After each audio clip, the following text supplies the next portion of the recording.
बिस्मिल्लाहिर्रहमानिर्रहीम। अस्सलाम वालेकुम नादरीन, आप यूट्यूब चैनल देख रहे हैं। मैं इमरान खान हूँ। ख़बरें बहुत सारी हैं, लेकिन सबसे पहले आपको बता देते हैं कि जो अहमद फरहाद आज़ाद कश्मीर में इस वक्त गिरफ़्तार हैं, उससे पहले वो चंद दिन गायब रहे। इस्लामाबाद हाई कोर्ट ने इस मामले का नोटिस लिया था। जस्टिस मोहसिन अख्तर कियानी साहब ने इस मामले को बड़े ज़ोरदार तरीके से उठाया था।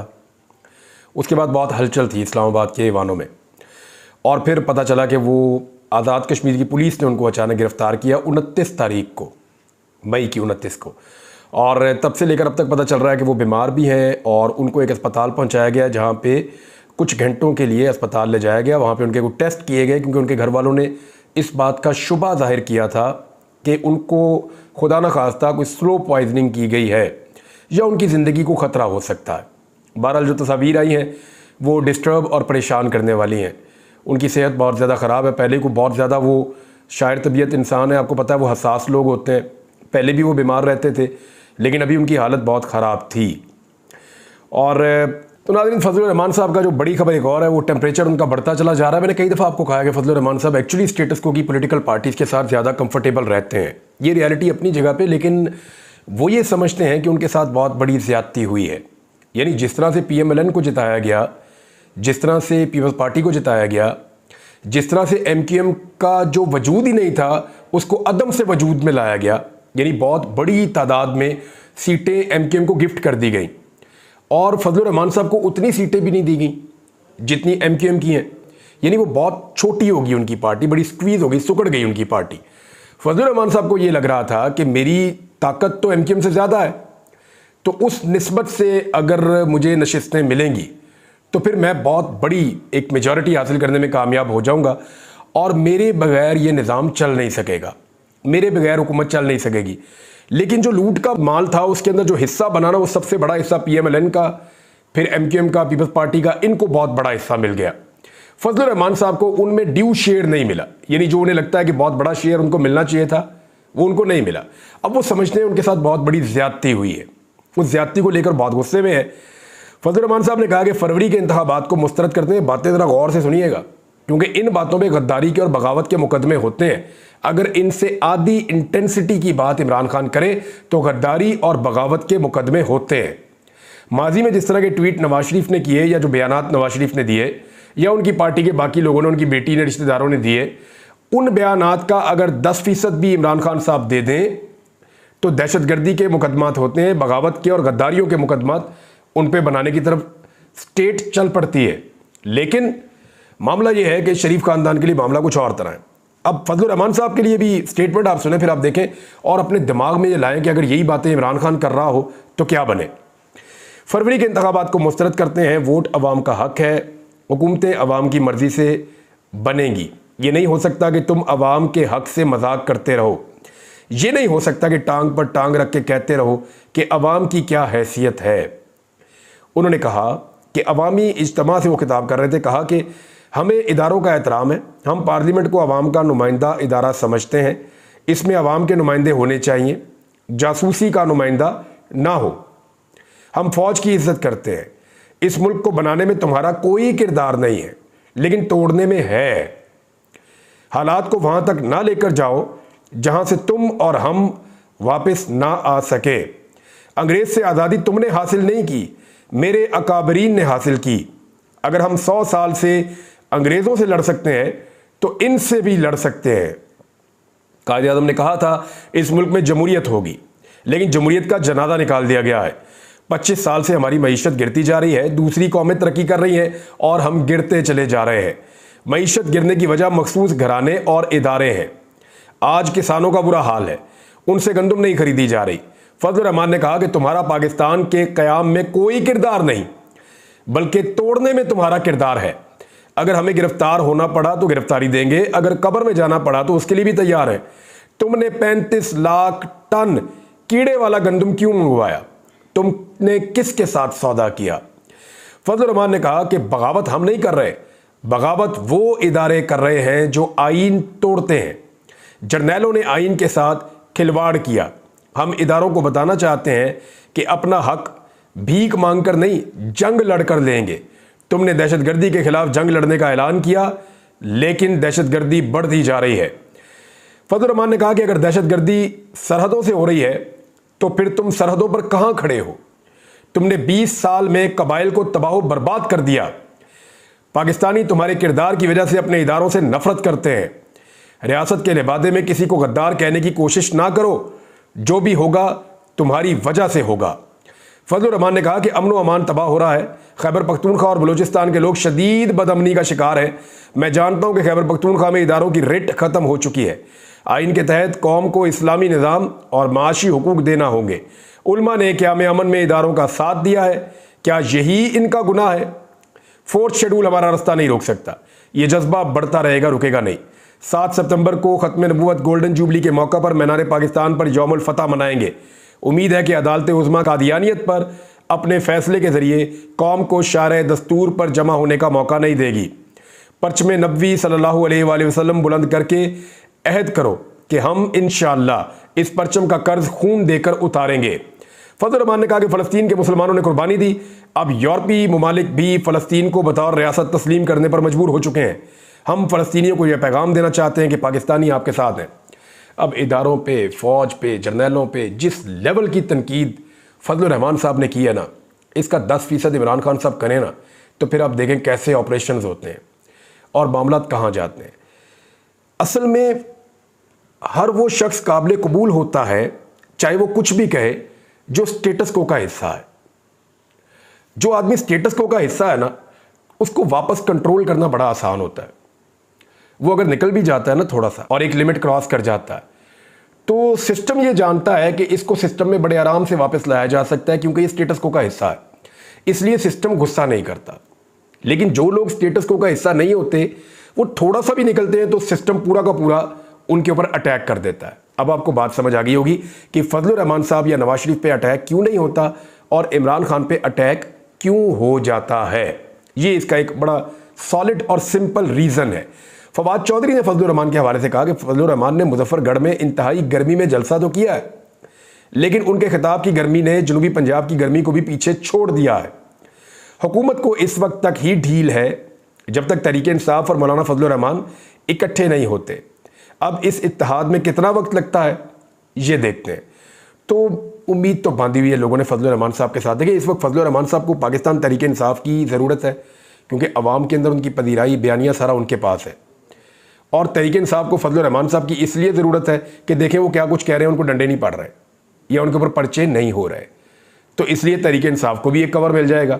तो इस वक्त दोनों को एक दूसरे की ज़रूरत ज़रूर है, लेकिन दोनों की सोच, दोनों का नज़रिया और स्टेटस को के बारे में दोनों का जो तर्ज अमल है वो बिल्कुल मुख्तलिफ है। नाज़रीन, जो बिजली इस्तेमाल करने वाले सारिफीन हैं उनके लिए पाकिस्तान में बहुत बुरी खबर है। एक तो 65 रुपये तक का यूनिट हो चुका है, जो इस खित्ते में सबसे महंगा है, और ये यूनिट आने वाले दिनों में 80 रुपये से ज़ायद होने जा रहा है। इसके बारे में इतलात मिल रही हैं और IMF के मुआहदों के बाद और ज़्यादा गरीब आदमी की कमर टूटने वाली है। अब इसके अंदर जितने टैक्सेस इन्वॉल्व है ना, आप अपना बिल पकड़िए, उसके टोटल यूनिट गिनिए और अपने टोटल बिल के ऊपर उन यूनिट को तकसीम करके देखिए। मैंने कल 2 बिलों को तकसीम करके देखा है, वो 125 रुपये से ऊपर का यूनिट बन रहा है। इस तरह के टैक्स इन्होंने बीच में लगा दिए हैं। यानी अगर यूनिट की प्राइस लेनी है तो सारा कुछ उसके अंदर होना चाहिए ना। मजीद जो टैक्सेस हैं, मैं अभी कुछ बिल लेकर आऊँगा, आपके सामने रखूँगा, आपको दिखाऊँगा कि पाकिस्तान में किस तरीके से धोखा किया जा रहा है सारिफीन के साथ, और बिजली की कीमत लगातार बढ़ती चली जा रही है। मियाँ असलम इकबाल ने इस पर स्टेटमेंट दिया। उन्होंने कहा, शदीद तरीन गर्मी में बनता तो ये था कि हुकूमत आवाम के लिए किसी आसानी का सामान करती और उनको बिजली के बिलों में कुछ रिलीफ देती, ताकि गरीब आदमी कम से कम एक पंखा या कूलर बगैर परेशानी के चला सकता। मगर यहाँ इस मुस्तरद टोले ने एक बार फिर बिजली के बिलों में इजाफा करके आवाम को आग के कुएं में धकेल दिया है। हालात ये हैं कि लोग बिजली का बिल भरने के लिए अपने घरों का सामान बेचने पर मजबूर हैं। ये जी मियाँ असलम इकबाल का स्टेटमेंट है। और अब मैं कुछ स्टेटमेंट्स आपको याद दिला दूं कि मरियम नवाज ने कहा था कि 200 यूनिट तक बिजली हम मुफ्त देंगे, यानी जो गरीब लोग 200 यूनिट तक बिजली इस्तेमाल करेंगे, पंखा शंखा लाइट वाइट, उनकी बिजली मुफ्त कर देगा पाकिस्तान, जैसे ही हम इलेक्शन जीत कर हुकूमत बनाएंगे।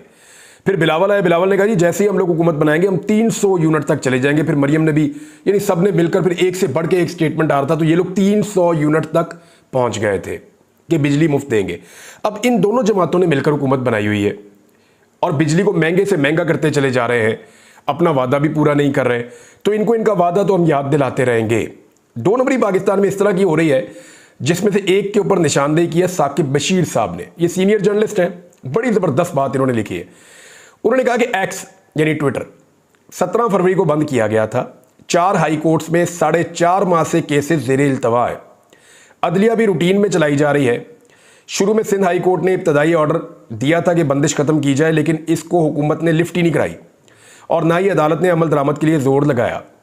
इस्लामाबाद हाई कोर्ट 11 जून, सिंध हाई कोर्ट 6 जून, पेशावर हाई कोर्ट 7 जून को समाअत करेगी, जबकि लाहौर हाई कोर्ट की अभी तक तारीख ही नहीं आई। दूसरी जानिब हुकूमत भी टस से मस नहीं हो रही। अलबत्ता वज़ीर-ए-आज़म पाकिस्तान से लेकर नीचे तक सब अपनी अपनी पोस्ट के लिए VPN का इस्तेमाल कर रहे हैं। अजीब मजाक है इस मुल्क में।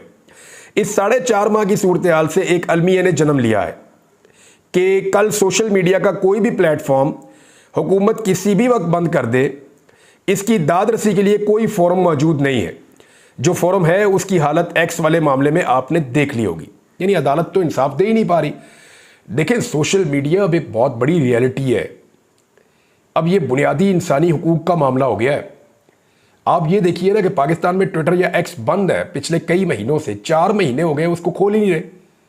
मार्च गुजर गया, अप्रैल, मई गुजर गया, फिर आधा जो है वो फरवरी गुजर गया और अब जून का महीना शुरू हो गया और अभी तक जो है वो ट्विटर की बंदिश खत्म नहीं की जा सकी इस मुल्क के अंदर, जहां पे करोड़ों लोग इसको इस्तेमाल करते हैं। और वज़ीर-ए-आज़म जो है वो उसको गैर कानूनी और गैर इखलाकी तरीके से VPN लगाकर इस्तेमाल कर रहे हैं। बाकी सारे भी ऐसे ही कर रहे हैं मजबूरन, लेकिन वज़ीर-ए-आज़म की क्या मजबूरी है, फिर वो उसको छोड़ दें। 2 बड़े अहम केसेस हैं जो अब अदालतों में लगने जा रहे हैं। उनमें से एक लाहौर हाई कोर्ट में है और जो दूसरा केस है वो इस्लामाबाद हाई कोर्ट में है। बड़े अहम केस है।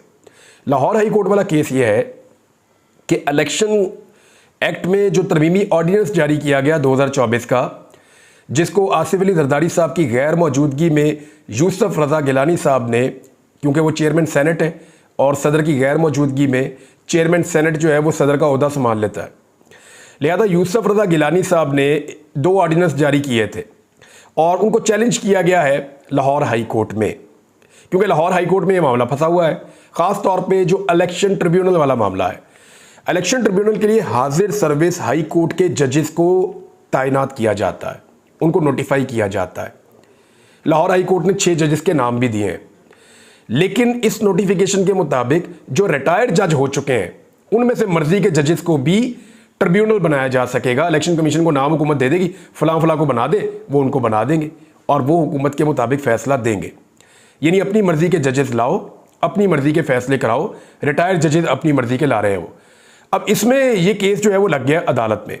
डॉन न्यूज़ के मुताबिक जस्टिस शम्स महमूद मिर्ज़ा नदीम सरवर की वसातत से दायर दरख्वास्त पर समाअत करेंगे।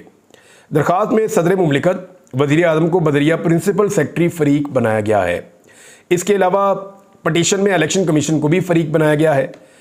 इसमें जो मौक़िफ़ है वो ये है कि इलेक्शन एक्ट तरमीमी ऑर्डिनेंस आईन से मुतसादिम है।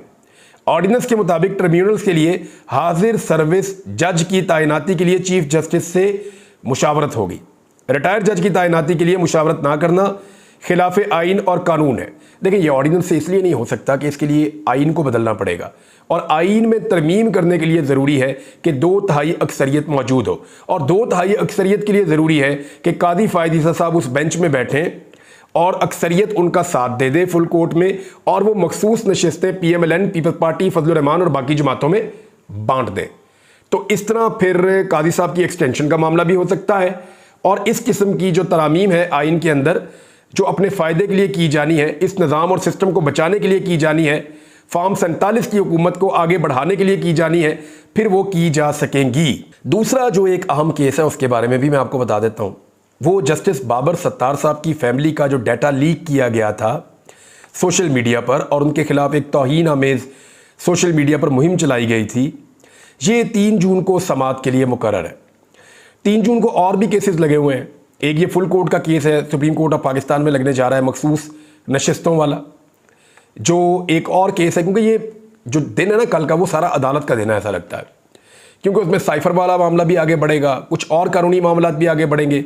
तो ये तौहीन अदालत वाला मामला जो है ये भी वहाँ चलेगा, जिसमें जस्टिस मोहसिन अख्तर कियानी साहब की सरबराही में लार्जर बेंच समाअत करेगा और जस्टिस तारिक महमूद जहांगीरी और जस्टिस सरदार एजाज इसहाक खान भी इसका हिस्सा होंगे। पहले ये केस 6 जून को लगाया गया था, अब इसको 3 जून के लिए मुकर्रर कर दिया गया है। एक बड़ी अहम बात है इमरान खान साहब के हवाले से, और अब कुछ लोगों को समझ आना शुरू हो गई है। पहले सबको ये लगता था कि इमरान खान साहब जेल से जो स्टेटमेंट देते हैं वो जज्बाती स्टेटमेंट देते हैं, लेकिन वो जज्बाती स्टेटमेंट नहीं है। अब सबको समझ आ रही है कि इमरान खान बहुत सोच समझ कर स्टेटमेंट देते हैं। जब वो बयान देते हैं तो उनको आइडिया होता है कि मेरे बयान के बाद इस किस्म का रिएक्शन आएगा, और उस रिएक्शन के बाद चीज़ें किस तरफ जाएंगी उनको ये भी आइडिया होता है। मिसाल के तौर पे हुदुर रहमान कमीशन रिपोर्ट वाला मामला जब उन्हें खोला तो इमरान खान को शायद ये आइडिया था कि ये मामला चला जाएगा गद्दारी की तरफ, और फिर बहुत हसास तरीके से सब इसको देखेंगे कि जी इदारों को और अवाम को लड़ाने की साजिश है, और इसको अदालत में लाने की धमकी दी जाएगी और हमें डराया जाएगा, मुकदमात की धमकियाँ दी जाएंगी। और फिर इमरान खान साहब को पता था कि वो ये नहीं कर पाएंगे, क्योंकि अगर ये मामला अदालत में आएगा तो फिर हुदुर रहमान कमीशन रिपोर्ट भी खुलेगी, और एस्टेब्लिशमेंट के किरदार के ऊपर जो उस दौर में थी और जो इस दौर में है, इनके हालात में मवाजना भी किया जाएगा, तकाबली जायज़ा भी लिया जाएगा।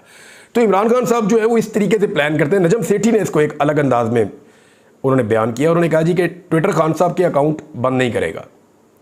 इमरान खान अपनी पोजीशन पर डटे हुए हैं। जब भी खान साहब को कोई धक्का लगता है तो वो फिर इससे बड़ा काउंटर अटैक कर देते हैं। उनकी स्ट्रेटजी कामयाब हो चुकी है। इमरान खान जेल में बैठकर जो स्ट्रेटजी बनाता है वो कामयाब होती है। ये बात नजम सेठी भी तस्लीम कर रहे हैं। राना सनाउल्लाह ने कहा कि पाकिस्तान तहरीक-ए-इंसाफ पर पाबंदी का मामला काबीना में देने और आएगा। लगाएं पाबंदी। मेरे ख्याल में अगर पाकिस्तान तहरीक-ए-इंसाफ पर इस मामले पर पाबंदी लग गई ना तो पाकिस्तान की हर सियासी जमात पर पाबंदी लगेगी आने वाले वक्त में। इमरान खान तो इसमें से निकल जाएगा, उसकी पसली बड़ी तगड़ी है, वो ये वाली मार खा लेगा। लेकिन इसके बाद जो पंचिंग बैग बनेगा ना वो 2 झटकों की मार नहीं है। नवाज शरीफ उसकी पार्टी, जरदारी उसकी पार्टी, वो 2 झटके नहीं उठा पाएगी जितने झटके इमरान खान साहब ने सह लिए हैं। लिहाजा अगर इमरान खान साहब की पार्टी पे पाबंदी लग जाती है तो ये एक ज़बरदस्त प्रेसिडेंट हो जाएगी। बाकी पार्टियों पर पाबंदी लगाने के लिए एक मौका मिल जाएगा आइंदा के लिए, ना सिर्फ एस्टेब्लिशमेंट को बल्कि अगर इनके खिलाफ दूसरी पॉलिटिकल पार्टीज आएंगी तो उनको भी। बाबर अवान साहब ने लगता है इसके हवाले से एक स्टेटमेंट दिया। उन्होंने कहा इमरान खान को तोड़ने का प्लान बनाते थे ये सब मिलकर, यानी इमरान खान को तोड़ने का प्लान बनाया था और इमरान खान ने इन सब को तोड़कर रख दिया है। ये जी बाबर अवान साहब का स्टेटमेंट है। नाज़रीन कुछ और चीज़ें बाद में शेयर करते हैं। अब तक के लिए इतने, अपना ख्याल रखिएगा, अपने इस चैनल का भी। अल्लाह हाफ़िज़।